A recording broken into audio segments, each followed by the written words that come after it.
Unwise Girls, a Percy Jackson reread podcast. I am one of your hosts, Jacqueline. And I am the other host, Janie.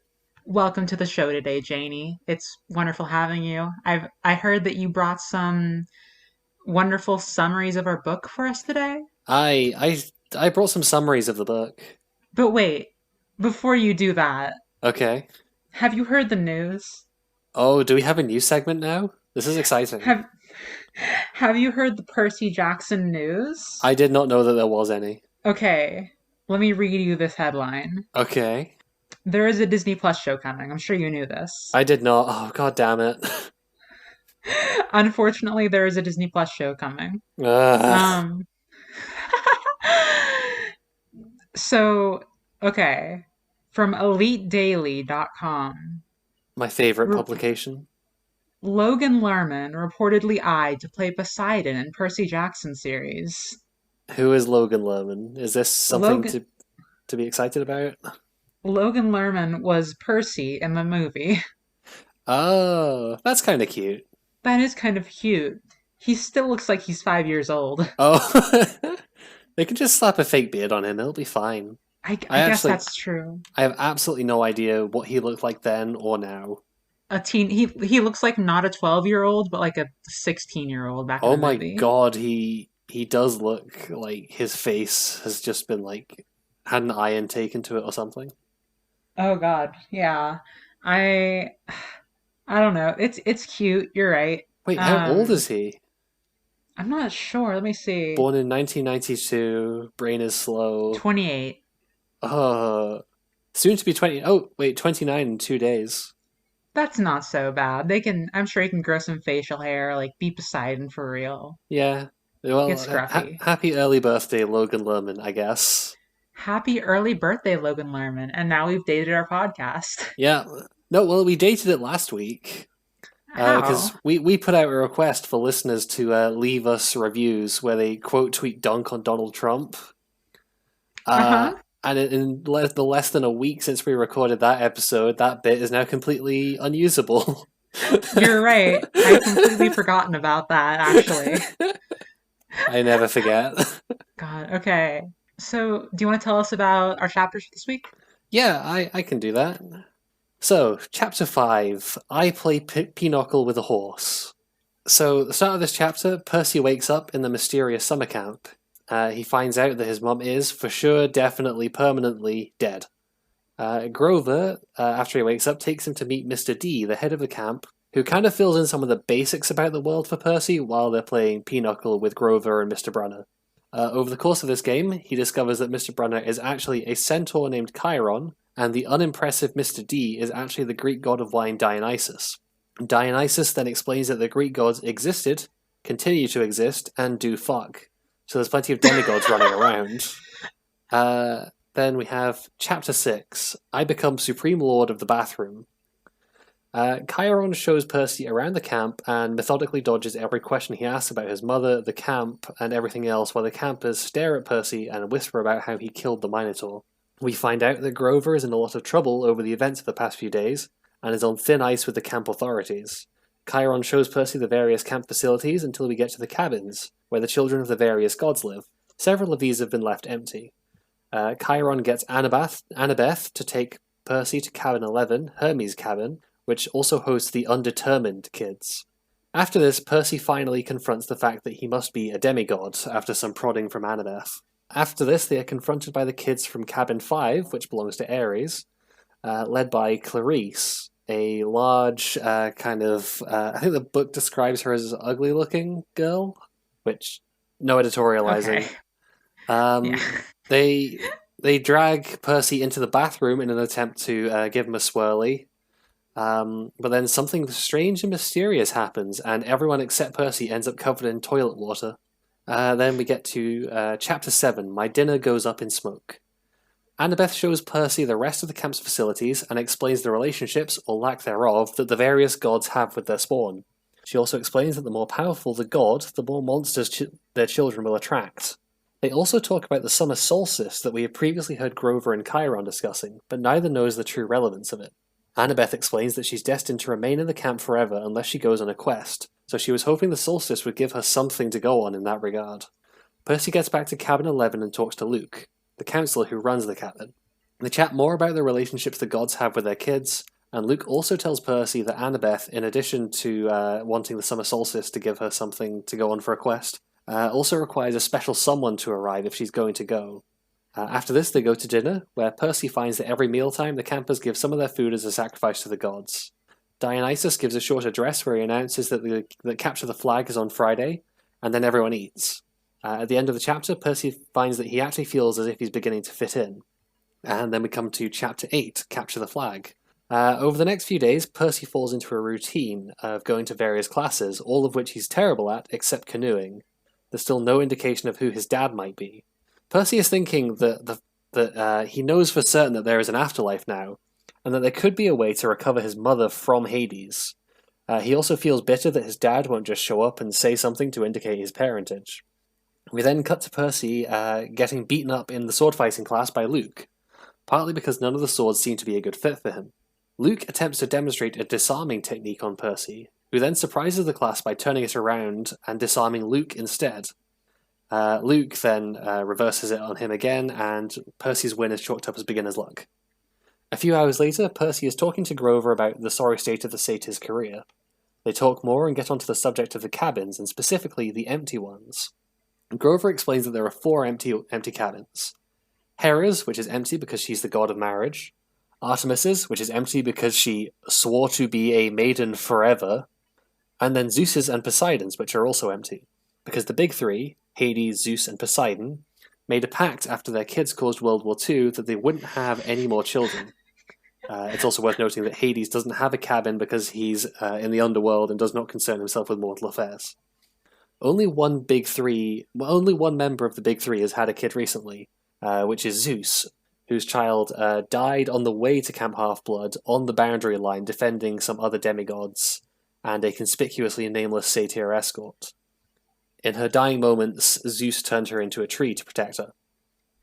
Percy asks a few more questions about retrieving his mother from Hades, but Grover kind of evades the issue. It's capture the flag time. The various cabins form alliances and become 2 opposing teams.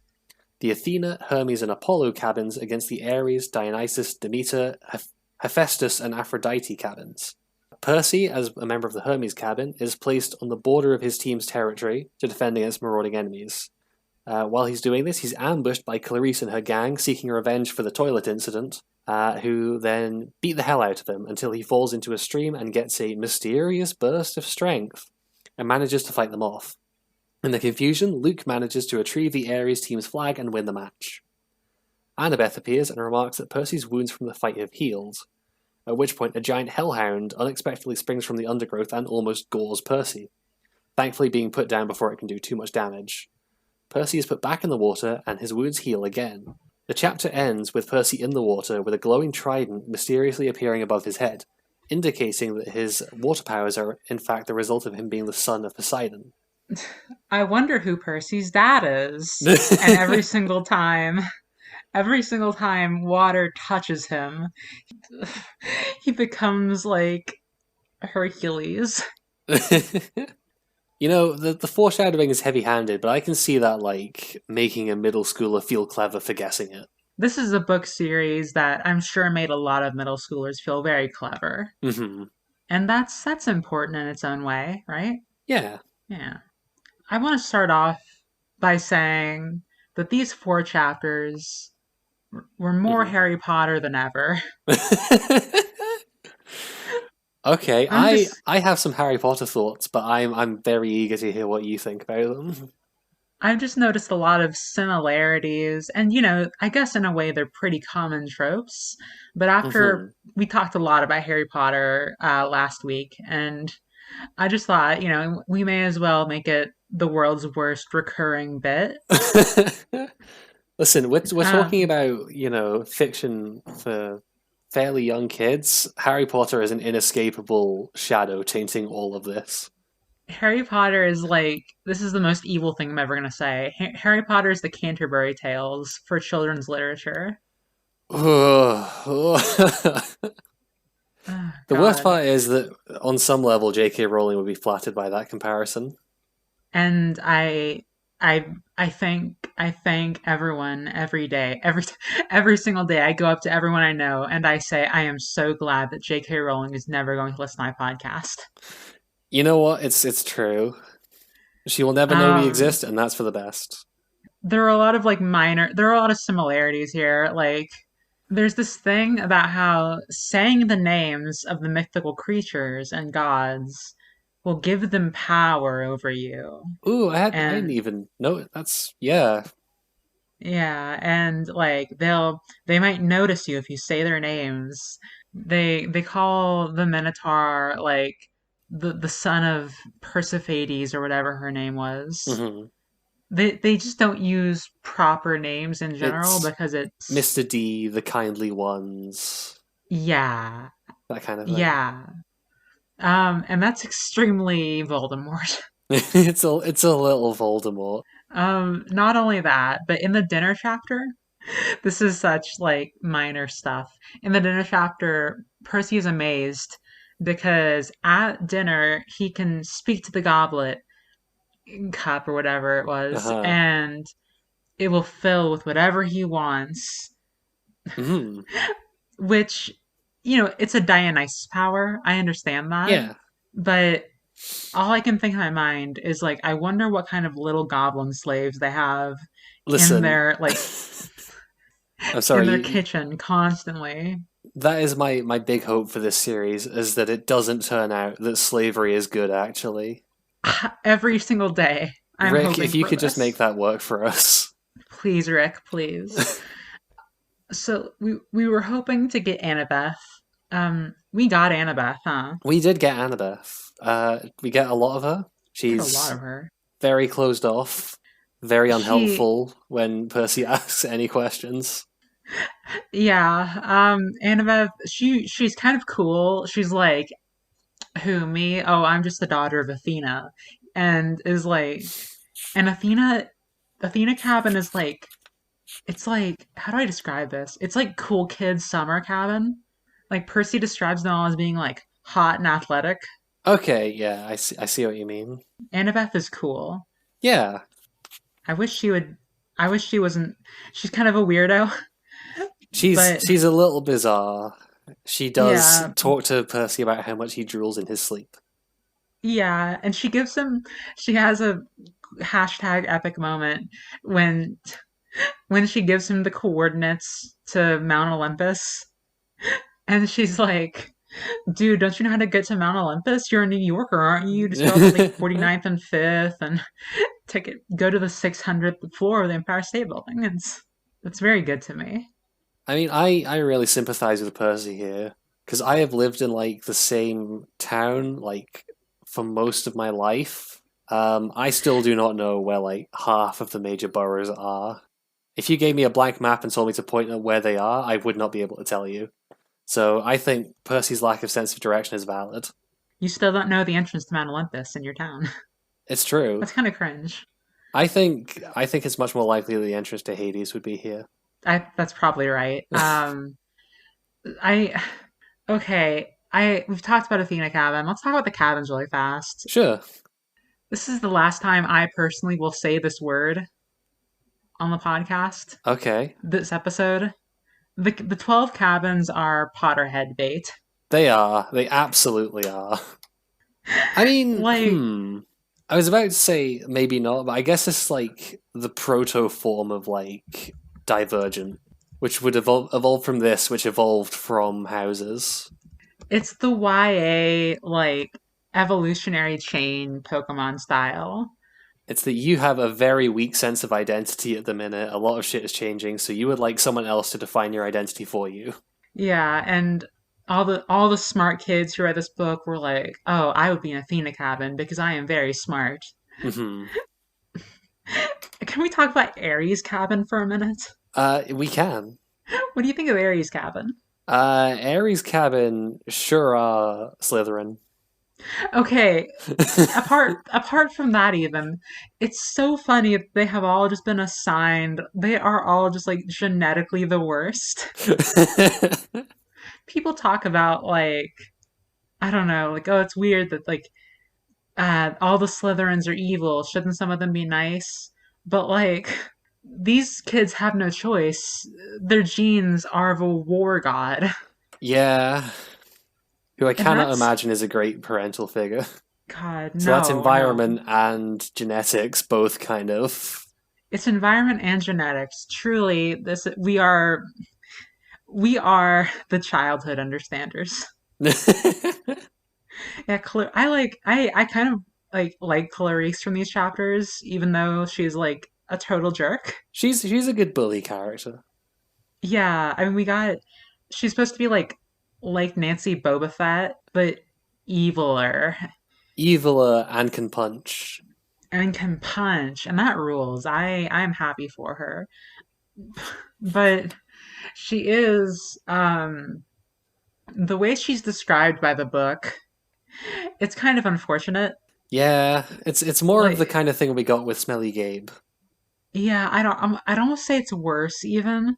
Like okay, so we get the description that she's like mean and ugly. That's like okay, whatever, fine. Hmm.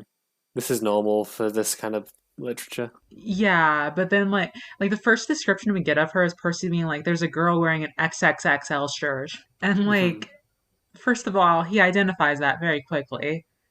So I have to assume that he is taking some guesswork, or else like he ran behind her to look on the tag of her shirt. I don't feel like Percy would risk that, so you're right, he's just guessing. Yeah, which I think it's just a catch-all for like I saw a really fat girl. I I don't remember if I read. Let me find the bit again because I couldn't tell Gotcha. if what he meant was she was really really fat or she was shredded. Is XXX? That's like a huge shirt though. Yeah. I guess I chose a slightly more sympathetic reading of it. I mean, it's like all the influencers say she's fit fat. God. I've heard variations of that, but never that specific term for it before. So thank you for cursing my life with Oh, absolutely. Every single day I live under the terror of not being fit fat. And it. she's also described in the Capture the Flag chapter as having pig eyes. Yeah, that's a little bit fucked. That's a little bit terrible. I guess there are just like some general parallels drawn between Aries cabin and pigs because like they have a stuffed boar on their cabin. Hmm. Um, I don't know. It still doesn't read to me as like the world's worst thing, but it does feel kind of egregious. It's just, yeah, it's one of those things that you wish wasn't there. Yeah, You're not going to put the book down over it, but no. I'd like to make an assertion. Go on. Chiron's weird box wheelchair thing is full of pee. Excuse me? So, fun fact about horses: they have no bladder control. Really? Yeah, they just pee where they stand. So I If Chiron is sitting in that box all day, he's just peeing in maybe he's built different. it. He's not though. He's literally explicitly built like a horse from the waist down. But, maybe he's learned bladder control over the tens of thousands of years he's been alive. He's just focusing on not shitting on Percy in the next chapter. He was training like Perseus or like Theseus or whoever it was he trained. It's like they were like Chiron, my mentor. Thank you so again, Chiron. My shoes, My best sandals, and you've my covered them in best Greek piss. sandals. What were you saying? You were about to bring up something? I think. Yeah, I was just gonna say something that wasn't dumb bullshit. Go on. Which is I really like how, especially in the first chapter, but it kind of goes throughout these four. Uh huh. The comedy kind of is really like it's really funny and well placed, and it keeps you from getting too frustrated with the way that Hmm. Percy's being like teased out with the answers to like what's going on. yeah. There's a lot of interesting stuff that was like introduced. Like this happened in the past. Hmm. Like Luke's mysterious quest that screwed everything up for everyone, and they probably got a scar from. And Yeah, like, and um, Zeus's daughter, who Grover totally was not assigned to protect. totally not.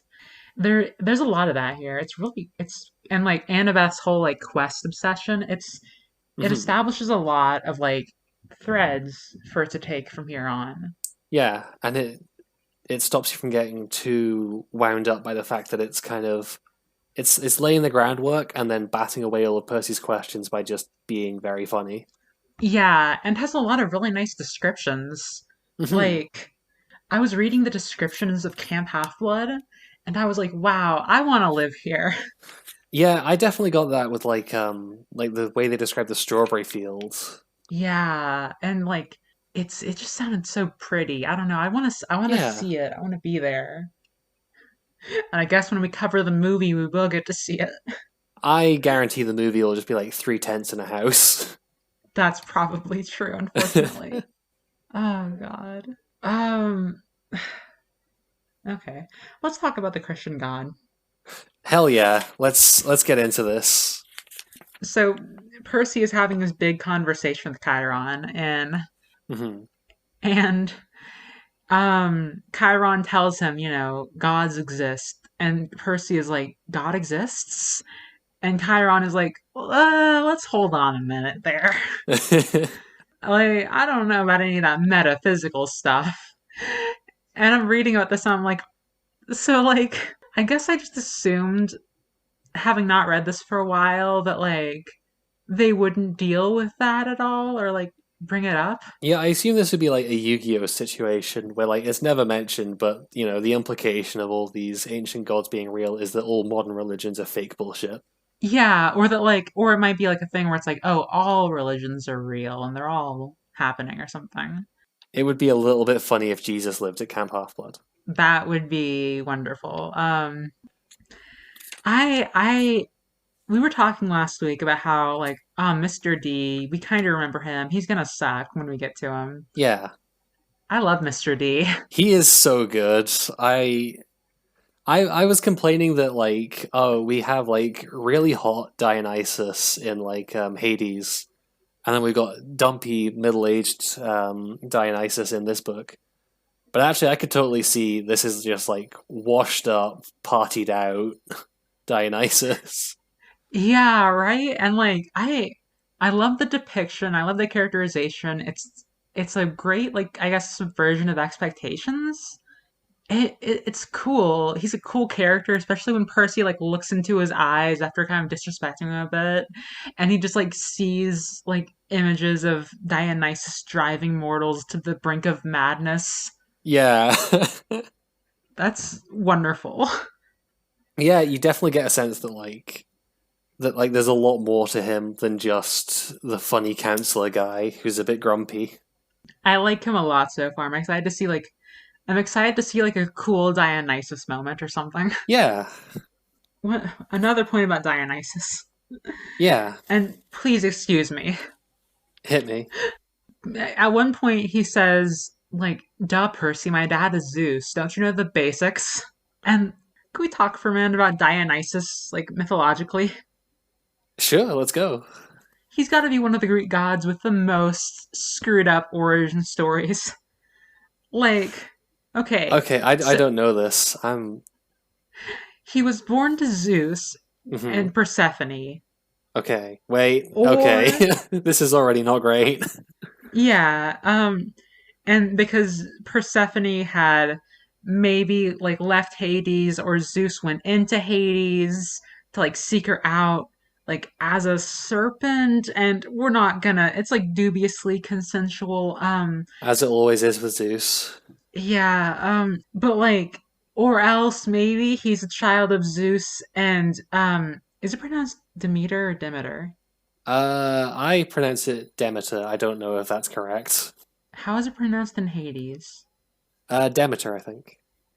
And he's like maybe a child of like Zeus and Demeter, and he's And okay, so and here as like his original incarnation, he was identified with two other names slash other gods, sort of like a I know one of these, which kind of rules.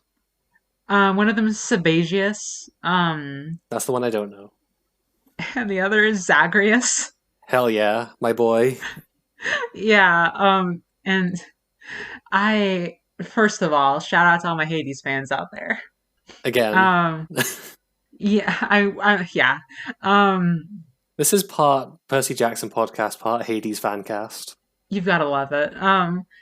And he taught in that form. He taught the mortals how to like plow fields, and he like had horns. And like supposedly the this like Zagreus might have been modeled after Osiris, the Kemetic god. And Wait, what? like Oh, that's cool. yeah, yeah, and like then he like ascended to the throne of Zeus, and the Titans dismembered him, and then the gods like killed the Titans because of that. And then he became like Dionysus, as like a sort of like a rebirth after they had dismembered him.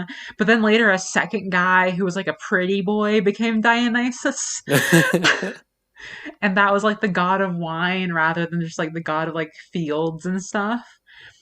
And don't even get me started on the Egyptian god Okay, Ammon. I I feel like at this point I need to like grab your legs and drag you back down to earth where we're talking about Percy Jackson. You're right. Let's talk about Western civilization. Can I just say that my theory that Chiron is like an InfoWars correspondent or something is only strengthened by this. I I'm I'm of like 27 different minds about this. I I'm having trouble here because I don't want to it's so there's this concept presented in these chapters. Once again at the Pinochle game, I believe, where Mhm. Chiron tells Percy that the Greek gods move wherever the heart of the West is. And the West is like a physical concept in the world. Yeah. It moved from Greece to Rome to like France to Germany to the United States of America. And I'm okay, like I said, this could be really fashy. It's I think this is like his Roman artifacts collection in the first couple of chapters. But like if this was written today, it would read very fashy. But I think it gets a bit more leeway for being from the mid 2000s. Not even just that, because like there have been neo Nazis since people decided to stop saying the word Nazis, and we had to put a neo on it to make them accept Yeah. it. But like even past that, like the it's kind of like because he gets this line in about like it or not, the United States has become like the heart of the West because through and like the implication is like a lot of people wouldn't like it because like it's done some bad stuff. Hmm. And I think that's like there's kind of a redeeming factor there of like okay, so it's like you're presenting this like neutral concept of So like it's not a positive force necessarily.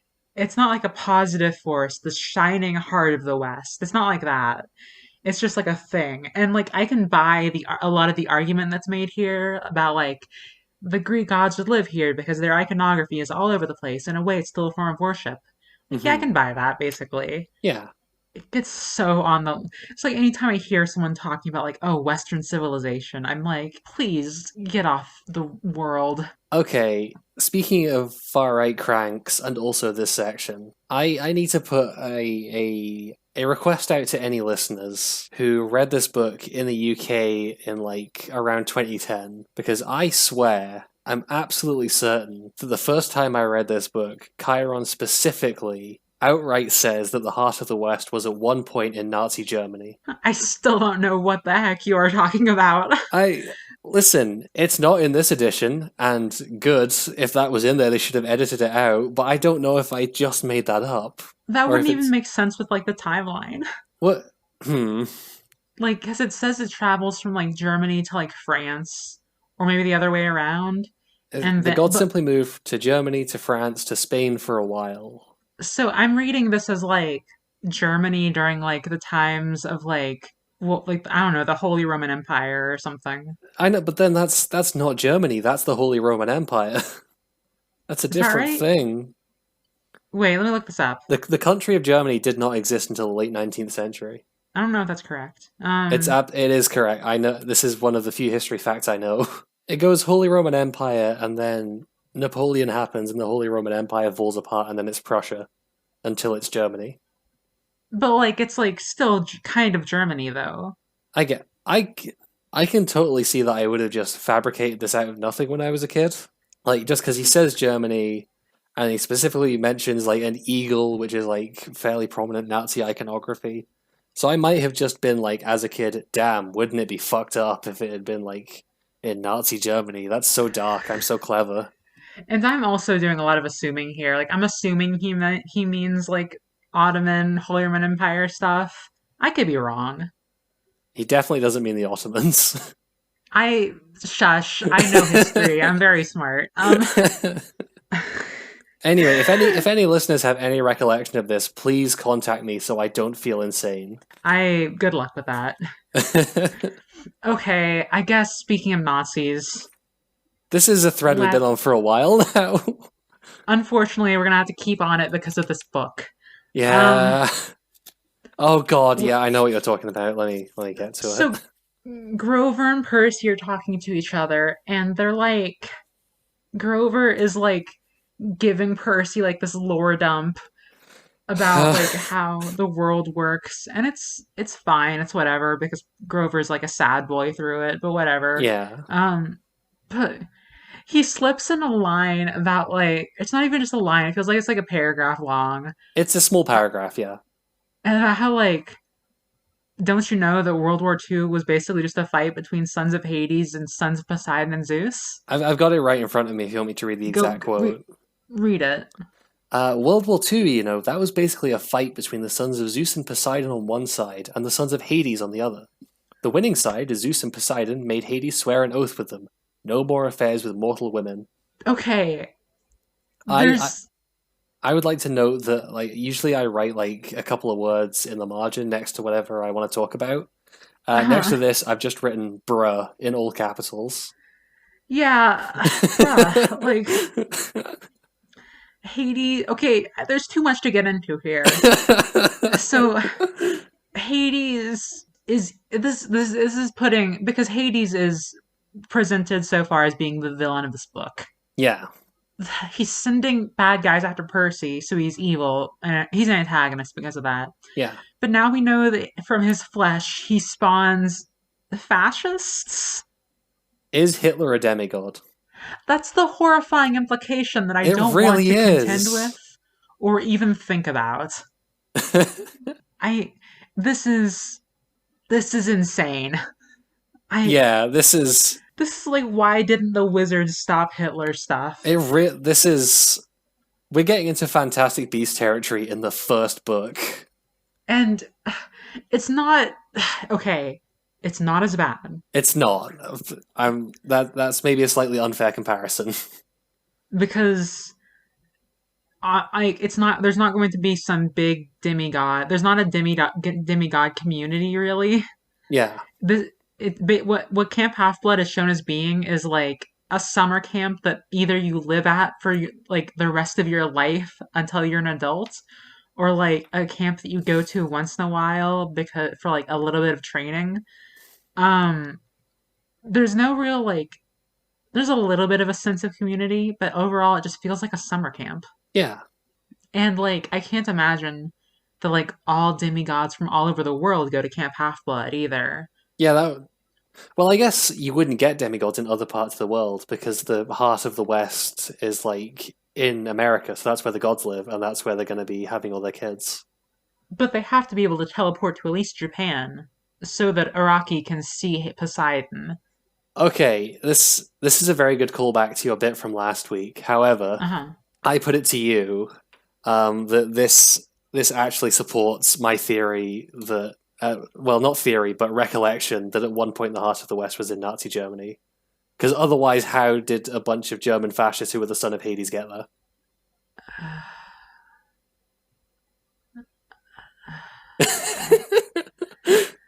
let's stop talking about this. One last thing on it though, Okay. because Hades is presented as being like the most evil god who spawns evil children. Yeah. Let's, I guess, let's watch out for if that's ever deconstructed. I received some spoilers from a friend earlier today by accident, which assured me that it is definitely deconstructed later. You need to cut off all of your friends until I finish this podcast. This it's not their fault. I told them we were doing a reread podcast, and they were like, "Oh yeah, you must remember the books." Then a bunch of spoilers. God, okay. Monsters don't die. They Yeah, just respawn. I hate you. It's MMO shit. The Minotaur has a Control Alt Delete T-shirt now. Canonically, you did this. God, I like that concept though. You can kill a monster, but they'll come back. Yeah, it's really Um, neat. and it Thank you for makes sense ruining with like, it. of course, and it makes sense with the idea of like the legends, like oh, these are like trends that'll appear over and over again. They're kind Mhm. of like they have staying power within like the culture. Yeah, Um, I don't know. This book is cool. it is cool. We've been ragging on it a lot, but I've got written at the end of chapter 8. I felt depressed earlier today and then felt better after reading this. Yeah, like the first four chapters, I was like, okay, this is fine. This is normal. Yeah, Um, this is like there was like cool stuff in these chapters. it's really fun. Yeah, I like think I think one of the things that really contributes to the way it feels fun is that it has this attitude of like there's not a lot of rules and not a lot of health and safety stuff. So the kids are just kind of doing whatever they want. But it's yeah, tying that back into the fact that this is like run by ancient Greek gods and it's not necessarily all that safe. yeah, absolutely. Like the kids are doing like rock wall climbing, and the rock walls are actually trying to crush you, and there is lava there. Yeah. Like you would want to go here as a summer camp, for sure. Yeah, when I was a kid, I wanted to have like the big camp dinner so bad. Let's talk about the baptism of Percy Jackson. What? Percy Jackson gets dunked in a river at the end. Oh, fuck me. Percy Jackson is dunked in a river, comes back more powerful, and is claimed by God. I hate this. Because so like Percy goes in and he's doing the awesome, like I'll say it, like the capture the flag stuff was cool. I loved Clarissa's sick electric spear. I have a whole thing about capture the flag that I want to talk about, but let's do this first. Absolutely. But after the whole thing, Percy's injured and he like Annabeth is like drop into the water and he does, and then he comes back out and he's like glowing, powerful, he's all healed, and Hmm. the symbol of Poseidon floats above his head, and it's such extreme baptism energy. It's a little baptism-y. It's really funny to me. And as we all know, the three prongs on the trident represent the Father, the Son, and the Holy Ghost. Oh god. Tell me about Capture the Flag.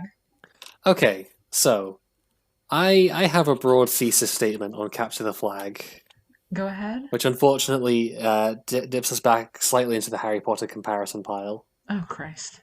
It's okay. It's my assertion that capture the flag is Quidditch but good. I You're not wrong. Um Like Go on I though. think it's so much better written than any of the like Quidditch stuff that we ever get. Yeah, It's fun, punchy action. It feels like there's genuine danger because the Ares kids are psychopaths. absolutely. Um, I love the way that like the different cabins will like form alliances, and that there's like micro politics at play with them trading favors and stuff like that. That stuff was so cool. It's really I've just written next to it this rules. Yes. It's just yeah, everything from the setup to the actual like capture the flag itself is really fun and exciting, and tells us about the characters because we see that Annabeth is like a really good strategist, but maybe a little bit cold and callous. Yeah, Um, yeah, yeah. And we get like Luke, who's like the sneaky guy. yeah, yeah, they're like demonstrating the traits of their parents. Yeah, and with a little bit of their own personality too. Yeah, and it's really good, I think. I think so too. Capture the Flag was like, I don't know. It was like I was like, wow, I hope their strategy works out. There's never been Yeah, like a sports chapter in a book where I was like, wow, I hope their strategy works out. You know, like I'm interested in this. yeah, definitely. You get invested in like the tactics. Extremely. Yeah, I like this. It's really hot in my room. Oh no. It's okay. I really like Capture the Flag. I like these chapters a lot. They're really good. I know that like this series has a reputation for like I know it has like some good LGBT representation later on. Mhm. Rick Riordan writes that Artemis's cabin is empty because she vowed to be a maiden forever. Which Okay, you Rick. absolute coward, Rick. No, you're right though. Artemis lesbian. Thank you. Anyway, you had something that you wanted to. um, there's a palpable sense of grief in these chapters, at least at first. Yeah, Or kind of throughout, because Percy just watched his mom die. he sure did. That's real fucked. There's a scene that made me like straight up like emotional. That was like him tasting ambrosia, and it tasted like his mom's blue chocolate chip cookies. Yeah. And I was like tearing up when I was reading that because I was like, Oh, oh my God, the I don't know, it's like real. It's not like he immediately not I don't know about like it's like he didn't like immediately get over it or something as soon as he got to the cool camp. That feels like something kind of basic, but it's hmm. something that's still missed out on a lot. Especially at the start of chapter 8, he still brings up his mom and just like to probe Grover about like how he might be able to drag her out of Hades or something. But you can kind of Yeah. his sense of overall grief kind of fades away as he just like has stuff to do. Hmm. Like he's going to these classes, he's working all day, and it's putting it out of his mind. And I think that's just really good attention to detail of like how Percy works as a person. Yeah, this is like I'm getting to know Percy so well. I think last time we talked a little bit about perspective. Hmm. Um, I think I kind of want to go into that in a bit more detail than we did in the first episode because Sure. it really like the comparison that I was trying to make and forgot to last week was it was another Harry Potter God comparison. damn it. Harry Potter fails in a lot of ways because it doesn't have a firm sense of Harry's perspective. Yeah. It doesn't know who he is as a character, or it He's can't have a J.K. consistent. Rowling. He's J.K. Rowling. He's J.K. Rowling if she was epic and cool and a war hero and also God. He beats people for property crimes, and I think that's all the proof you need. He is a cop through and through. Um, Percy, we're so in Percy's head that like I don't know. It's just so nice to have this consistency. Yeah. My phone is almost dead. It's fine. Oh no. Um, yeah. Oh, I hang on. I need to quickly issue a retraction. This retraction is last week I dunked on this book because the blurb says I was just a normal kid going to school, playing basketball, skateboarding. I mean, we don't see Percy do any of those things in the first few chapters, and as a result, I condemned this blurb as complete horseshit. Yeah. However, however, Percy does see some basketball hoops, which he claims are more his speed. Yeah, that I saw that, I read that, and I was like, ooh, we're gonna have to eat our words next week. Yep. Still hasn't skateboarded though, so He still hasn't skateboarded. I'm waiting for the next we're four watching for that. chapters where Percy like is out, presumably like out on his quest or whatever is gonna happen next few chapters. I And I watched what's that? today the animated feature from 2006, Tony Hawk in Boom Boom Sabotage. I love that show. I love that. That and Evil It's Clowns, right? Yes, it's the one about the evil clowns. And now that you said like Percy skateboarding on his quest, all I can think about is like Tony Hawk's Boom Boom Sabotage. awful, badly rendered mid 2000s Logan Lerman just Absolute, skateboarding on random Gary's mod maps on his way to absolute Hades. monster house shit. The three games that Dionysus claims are the best games ever invented by humans. Mhm. Can you name them off the top of your head? It was Pac-Man, Pinochle, and Gladiatorial Combat, wasn't That's exactly right. it? And you know what, What? Mr. Dionysus? You are a complete scrub because you have not played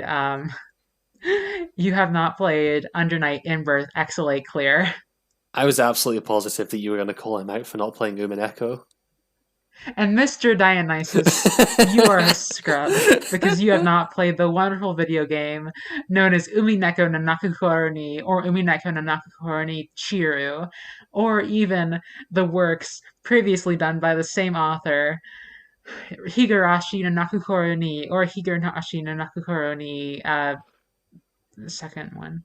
Do you want to do questions? I I was not able to collect any more questions this week because I was under the impression that we were asking this segment until you said that right now. When I say questions, what I really mean is let's bring back a question from last week that we didn't cover Sure. and let's turn it into a fun little game. Ooh, okay. I'm calling this game What Cabin Would You Be In? It sounds fairly straightforward. Now that we know what that means. Yeah, And we could just think like, oh, I think maybe I would be in Aphrodite cabin because I am hot or something like that. But like, I would like to have the self confidence to say that. That's my goal. yeah, That'll be my character development across this podcast. absolutely. However, let's not do that. Yeah. Let's take this quiz Oh, fuck. from BuzzFeed. Oh. Why would you hurt me Which like this? which cabin at Camp Half Blood from Percy Jackson would you belong in? So are we going for a collective score here, or are you doing the quiz, or... Let's can assign you. Okay. So we're deciding which Greek god I kin. That's exactly right. Um, so question number one: choose a weapon to fight the Titans. Bow and Okay. arrow, sword, knife, magic, shield, spear, ready with the medical aid, strength, If I was fighting the Titans, no, just normal, everyday ass me, Jane, Eugene. my secret weapon would be that I would use my legs. Your legs? My legs and run away very fast. But from the options presented, Mm-hmm. uh I'm sorry that you three read out so many that like I remember bow and arrow, sword, and medical attention, and that's it. Think Could of you? Hades' weapons. Oh, okay. This is useless also because my favorite weapon from Hades is the gun. Gun was not on the list. I can't use hexagriff. You can't use Exegriff. I'm sorry. Aspect of Uh Hera or whatever. sword. No, wait, shield. Shield is the coolest weapon from Hades. Is shield in this list? Shield is on the list. Hell yeah. Choose something to control. Water. Okay, the Avatar elements. Okay. Plants. Outer space. Appearance. Or time. Oh, outer space, appearance, and time sure are three like. What does controlling outer space do? What does that manifest as? I want to think that it's like a really cool Final Fantasy ability where you can like bring a meteor crashing down on your opponents. That's my read of it. That's incredibly cool, but also just, rock from the elements. The real answer is that I would go with appearance for obvious reasons. Okay, I'll But put the fun appearance. podcast answer is that I want the ability to control, rewind, and stop time. Okay. Also, if I was fighting Titans, which I assume this is still the scenario of this question, Let's just assume yeah, that all of then these are like you're fighting the Titans right now. being able to stop time and just hit them until they die is probably like pretty useful. Yeah. Pick a main character to fight with you. Do I know all of these options? No, I'll give you five of them. Okay. Percy Jackson, Hmm. Annabeth Chase, Maybe. Grover Underwood, No. Luke, Luke Castellan. eh. I don't need anyone. I work alone. Is Dionysus not on the list? No. God damn it. Um. I'm sorry, I didn't mean to sound mean to Grover. Like, I like him. He's a cool character. Seems like he'd be useless in a fight. Who are you Uh, going? Annabeth is cool. Okay. She can do thinking, which I cannot, so I feel like our abilities complement each other. Who is your least favorite god or goddess? Great question. Uh, Hades, Zeus, Ares, Hera, Poseidon, Aphrodite, Artemis, Athena. I despise all of them. I love them all. okay, so are we talking just characterizations in Percy Jackson or just general, like. I was going to say general mythological knowledge. What I mean is Hades. Let's go with Hades. Okay, I have to assume it's Hades then. no, I mean, No, I mean, I have to assume it's Hades because Hades sucks in Hades. Hades does suck in Hades, however, Poseidon is just. I don't know, everything about him gets on my nerves in Hades. Really? Ares is that. Ares, you at least get cool abilities from. Hades, That's, his ultimate ability is to give you the ability to fish better. okay, but that rules. Not compared to the other ultimate abilities. And he gives you Tidal Dash. That destroys like the first two floors. He seems like a washed up surfer bro. You're completely right. Okay, I'll go with I, Poseidon. yeah, Choose a power to have. Again, I guess. Ability to fly. flying sounds Speak to cool. animals. Invincibility. Hmm. Control water. We already had that. Make plants grow. We already had that one too. Know every fact in the world. See the future. Control minds. Okay, here's the thing: is that I already control time at this point. Yeah, So at this point, I am a god being. that's right. All other powers are completely irrelevant to me. That's exactly right. However, when I reach like the end of my godhood, when I get bored of like playing with the lives of mortals, Uh huh. I will want to settle down somewhere and make like a nice little garden. So I think plant growing. Aw, that's so nice. Thank you. Kind of horrifying. Like, which monster do you think you could beat? The Minotaur, No, Medusa, I don't Manticore, wanna. Cyclops, Hydra, any Titan, Chimera, or Impulsi. Okay, here's the problem I'm facing. Medusa is mostly like a regular ass human woman. Medusa is just a Like, person. if you hit her with a sword, she'll die. She'll die. However, I like Medusa and do not want to kill her. Yeah. Ah, fuck. What if I like lure the Minotaur into an abattoir? Or I stop time, I build an abattoir around the Minotaur, and then it's you, you trapped. you spend 50 years running a successful business, and the Minotaur suffocates in the walls. You're exactly right, and then I prize him out and turn him into ground beef. God. Okay. Okay. So Minotaur, I guess. Which monster would you lose to? All of the above, I assume. What are my options? Furies, Hellhounds, the Nemean Lion, Sirens, Geryon, Scylla and Charybdis, Typhon, Laestrygonians. I would lose to several of these for a variety of reasons. Pick the one you would lose hardest to. Your most Um, epic fail. okay, I'm torn for my most epic fail. You know what? It depends on, like, okay, how accurate is the Hades interpretation of the Furies to general myths, would you say?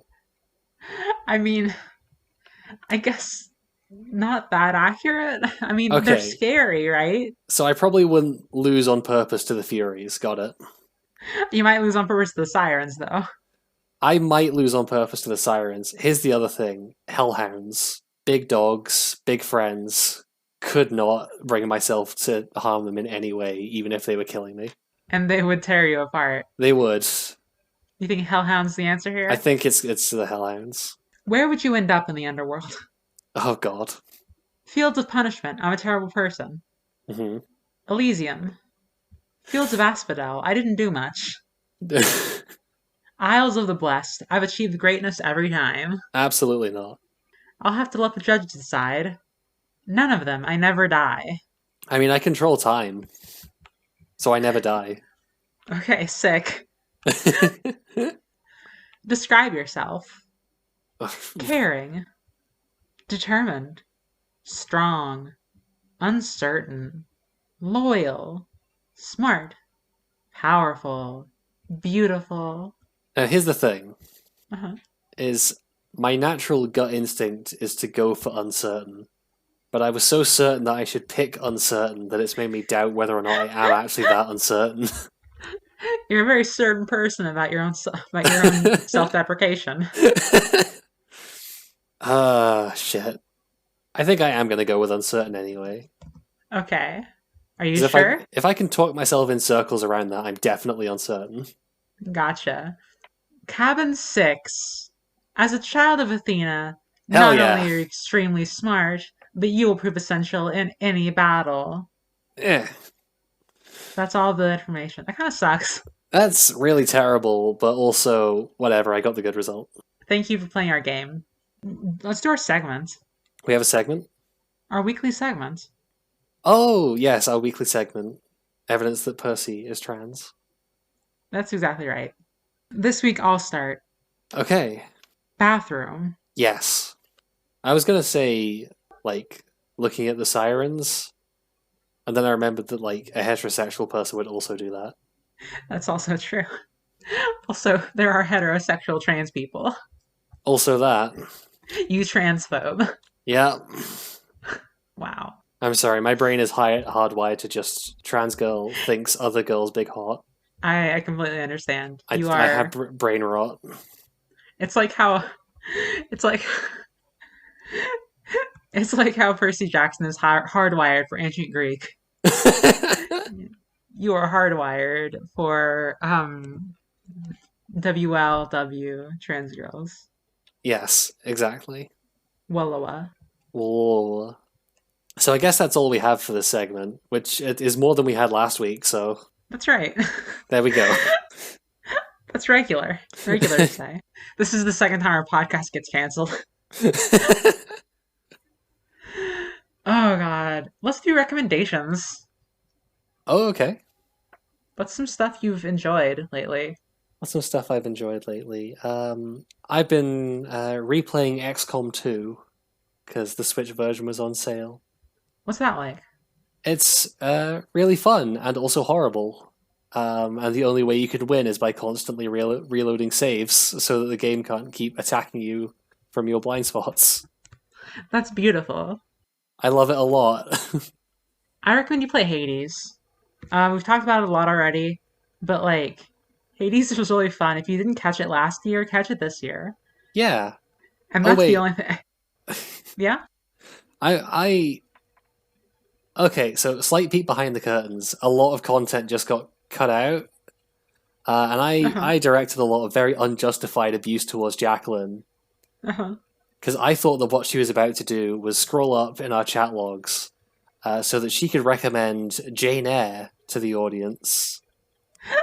Because last week, like an absolute fucking rube, I talked about the piece of work I had done on Jane Eyre, but said, oh yeah, I've written this about Wuthering Heights, this book about Jane Eyre. Yeah. So I'd like to officially apologize to the Bronte sisters and ask them to write better books if they want me to not get them confused. You are the world's biggest hero. I would recommend going and reading Victorian ABO fiction. There's a lot of it on That's Wuthering AO3. Heights. That's just Wuthering Heights, though. No, it's good Victorian lesbian ABO. Oh, that's much better, actually. Yes. There's some of it on AO. I don't know. You probably find it a lot of places, but I'm reading this story on AO3 right now. Oh god. It's it's very good. Yeah. Play Hades. Play XCOM. Yeah. Um, Eat blue cookies. Drink weird cocaine juice that will kill you if you drink too much of it. See you next time, Camp Half Blood. See you next time, Camp Half-Blood.